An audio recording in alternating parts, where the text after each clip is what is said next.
since Justin was just speaking, I'll start out with one question that was directed towards you. How does the Power Pathways program support the decarb transition in California? Absolutely, great question. So we have affinity partnerships as well, where we'll support a lot of local community programs that are already actually doing decarb work in their community. And whether that's through actual training or the actual hiring piece. And so we're also we were awarded a big loan through the Department of Energy. And so we're actually going to be able to start doing more work on the high school front as well, providing high school internships around energy efficiency and decarbonization work. And a follow-up question to that, excuse me, is that gonna impact the gas curriculum down the line, or do y'all anticipate that? We get asked that a lot. There's still a lot of gas infrastructure in the ground. So we have seen an uptick in more electrical training, in particular, for instance, a lot of undergrounding training around our electrical facilities, but we still do a lot of work on our gas training as well. For instance, we have a role at PG&E called a CIP inspector, and essentially it's an entry-level role where you're going out providing a beefed up greenhouse call, similar to what Rising Sun is doing, and supporting that great work. And they're going out into customers' homes, checking on the energy efficiency, and they're not HERS rated, right? But still kind of looking at HVAC, things of that nature, and trying to find ways to reduce basically energy bills. That's actually housed out of our gas department and our gas inspection side. So it's ironically, even though we say the gas department, there's still a lot of work that our gas department's doing that actually supports a lot of decarb and energy efficiency work.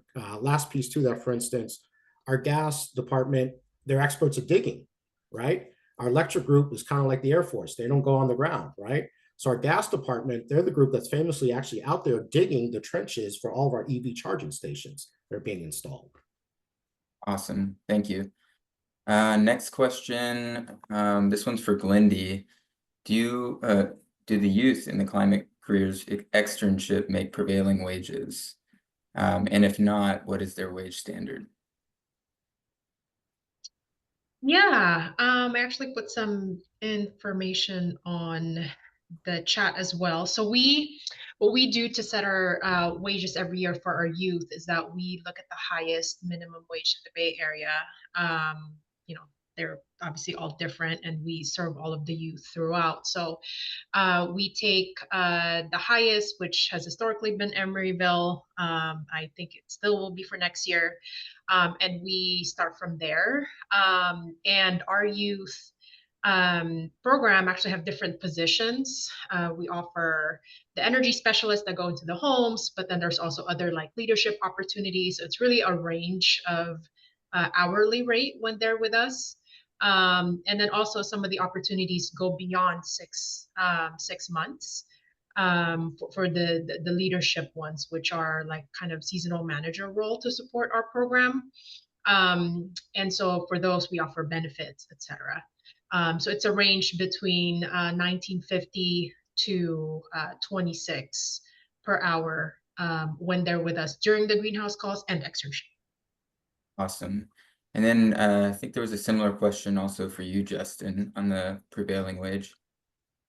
I'm sorry, what was the question again? Does the Power Pathways program, are they paid prevailing wages once Great question.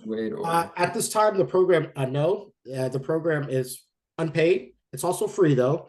So typically per training, depending on, say, our gas side, we're spending about $7,000 to $8,000 per student. And on the electric side, it could be as high as $11,000 per student. But we've been really lucky to work with community partners. So every Power Pathway signature program is working with a local community partner. And like I was talking about through WIOA funding, those partners are actually able to provide supportive services through the students, whether that's a stipend, childcare assistance, housing, food, whatever it may be. So we don't pay the students. We at PG&E will also sometimes pick up the lodging and of course pay for all of the tools, equipment, and PPE, which is very expensive, but we don't pay the wage throughout the program. Got it. Thank you. Let's see. Next one. This one is for David. How long, and you might have touched on this a little during your presentation, but how long does the HERS certification last?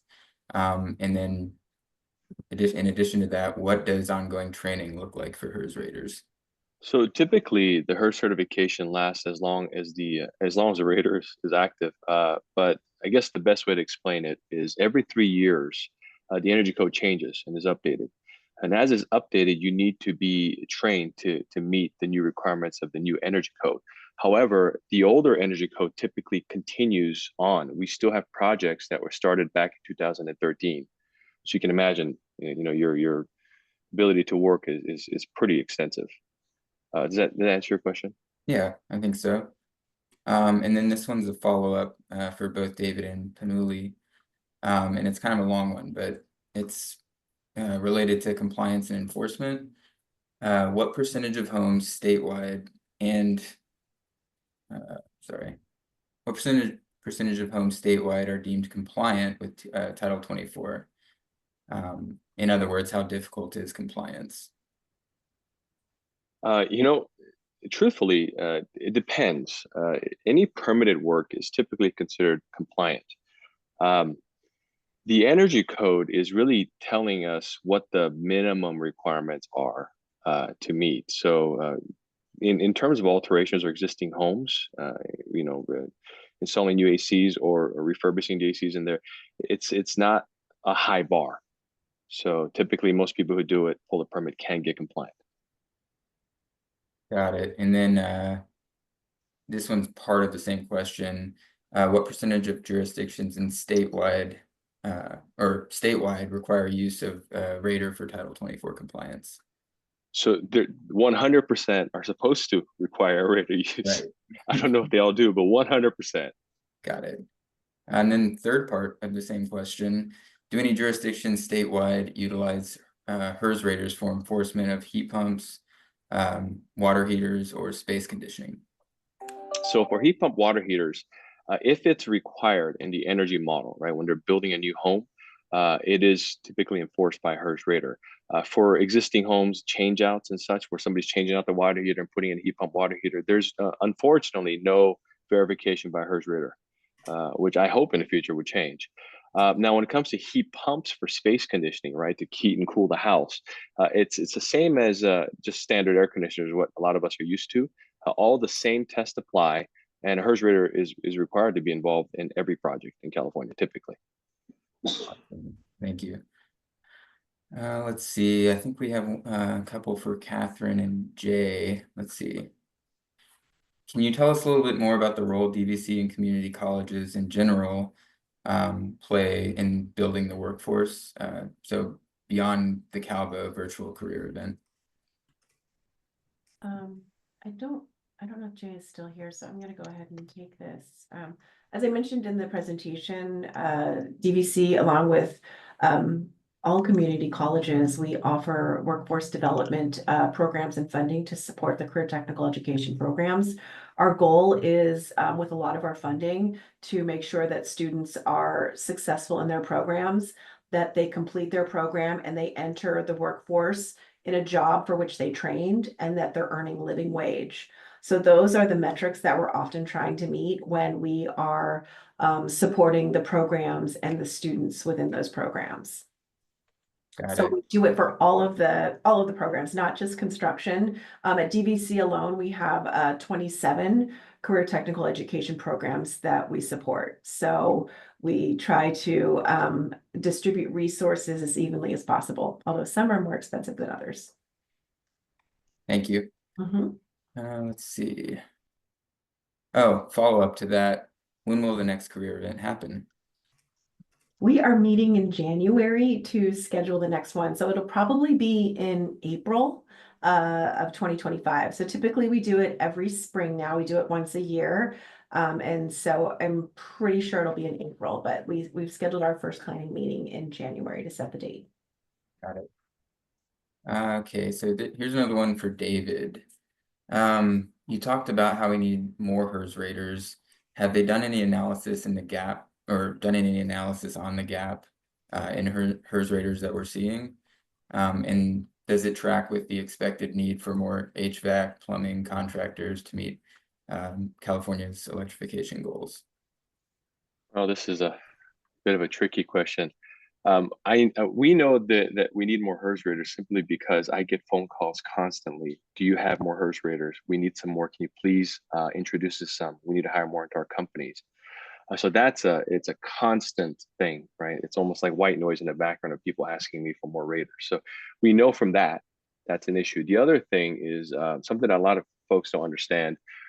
There's there's certain in order to do a HERS rating, there's a certain level of permit pulling that has to happen, or sorry, the permit needs to be pulled, and it's a question of how many of those are actually happening in the state of California, and that's it's being looked at carefully now. From what I understand, rumor has it they're going to start dealing with that issue, and if you can imagine the size, how many folks circumvent the permitting process, what happens when they're all required to pull a permit, what will happen to the industry? So sky's the limit, what I think it is. So we do need a lot more readers. I don't know if that answers your question specifically precisely, because I don't have that answer, but I do know what I'm seeing. I think that covers it pretty well. Definitely makes a good case for more HERS raters. You just definitely need them. Let's see. Let's go with this one for Justin. So this one's kind of a specific question, but kind of applies more broadly. Palo Alto Muni trains folks that then, so Palo Alto Muni trains folks that then leave to work for PG&E. How can we make sure that all utilities have enough workers? Well, I think that's a good thing in a way, right? That we're all doing unified work. So for instance, in Power Pathway, there's sometimes a lot of contractors or other municipalities or other utilities that we'll partner with. And it's really a good way that our training is unified and that everyone's out there doing the same type of work. So I think what's important is that we're all talking and we're not, essentially stepping on each other's toes. But I think it's always a good thing that we're partnering and say one municipality or another utility is still partnering with another utility and hiring from each other, because most importantly, our graduates are getting work here in the industry. Great, thank you. And then this one's kind of broadly for the whole panel. What we've heard today about several approaches to building our workforce, providing training for youth and upskilling our current workers, ensuring good wages and educating people about these jobs. Are there other approaches that you know of? And what do you think is the most important and effective approach? Well, I'll kind of tee it up. I think I see this a lot with youth, and something we've been trying to do a lot here at PG&E is actual field trips. It's hard to know about this work unless you've actually seen it and gotten a good visual. So as many opportunities we can provide, especially at high schools or for anyone, just field trips or actually able to kind of see the work itself really helps for them to actually understand what it's like to actually do it, whether of course the training or whatever's needed to actually get into the industry. Anybody else have thoughts? Absolutely. I mean, he's right with the field trips. We also are focusing a lot of energy right now on internship and experiential opportunities. If we can find any way to we're a community college, so these students are already embarking on the training for that career, and they've hopefully identified a good fit based on maybe some assessments we've done or what they really know about the industry. The more we can get them in there to have these experiences and get them out of the classroom to contextualize what they're learning, we have a better chance of keeping them in school and getting them into that industry. Most people who get internships, oftentimes those will result in jobs within a company, or it'll give them the necessary experience to put something on an initial resume that really has some traction and can get them, through the paper screening process. So agreed.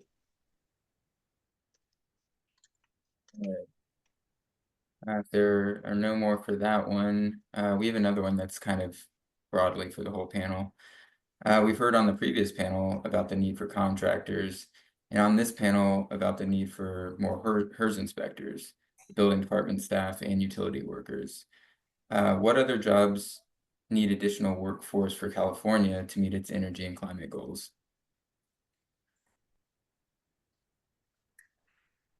And that one's for anyone. Well, I would say also just a lot of the management jobs that go behind the work, right? For us on the engineering side, the ones who are actually designing the work that's taking place out there in the field, whether that's even just dealing with our customers on the billing side, finance, management, legal, even compliance side. So there's a lot of work, I think, as well on the management side and opportunities where you may not be doing the actual labor, but still a lot of work that's needed on, kind of the desk or in the office type of work. Kind of like Justin is talking about with folks doing. So let me go back to the whole PERS thing. In order for a home to be constructed, something needs to be created called an energy model, right? Somebody uses software to figure out what is going to go into the house, right, to meet the energy code and meet the decarbonization goals. What we need more of in California, on top of HERS raters, are energy modelers who are professional, who understand the goals of California and try to move their energy models that direction toward decarbonization. So that's something we definitely need more of in California. Great, thank you. Anyone else? It's like we got one more. Justin, a lot of questions have been coming your way. Here's another one. What types of wages can successful graduates of the Power Pathway program can expect to earn when they start after a bit if they progress in the career pathway? Yeah, so I saw that in the chat. Starting at minimum, it's $29 an hour and could be as high as 34 to 35 an hour. But that's also not including medical benefits that come with those wages or an additional 8.5% of what sometimes we'll offer as in lieu of benefits, which I know a lot of our young folks, thanks to Obamacare, will like to take advantage of, and they'll get the additional 8.25%. But on top of that, what's really great here at PG&E is a lot of overtime as well. So it's very common for our graduates to make six figures within their first year. And one of the things actually we're starting to build into our program because of that is financial literacy as well, where a lot of our graduates are coming into a lot of money very quickly. And we're really wanting to make sure that they're putting it away or saving properly, utilizing just the proper way to do taxes and things of that nature. But all of our wages are listed at IBW Local 1245, and it gives a yearly progression of our wages from 2022 all the way to 2025. Thanks. And it's good to hear that y'all are offering the financial literacy stuff, because that it's overlooked in our K through 12, and well, not college as much, but something we need. And I'm seeing Emily, so we might need that. Yes. Thank you all for this conversation, and what a great second panel. It looks like we have a handful of questions hanging out in the chat still, if you guys wouldn't mind seeing if they're directed at you and just typing the answer in. But I think we've spent almost 3 hours together talking about just what a great kind of challenge this is for all of us, and some examples of opportunities. But I think, as someone mentioned in the chat, this is probably, even though we're doing so much, it's probably still not enough. And so we really need to work together to make sure that we have the workforce to make our zero carbon future a reality. So we've said this a few times already, but we will email the slides out to those who registered, but they will also be posted online at this link. Next slide. And last thing, feedback. Please either scan this QR code, click on this link. I think you might also get an email about it for those who registered. Respondents will be entered into a giveaway to receive a solar phone charger, because we do these forums 4 times a year, and we want to make them as successful and interesting to you all as possible. And so this feedback is super important.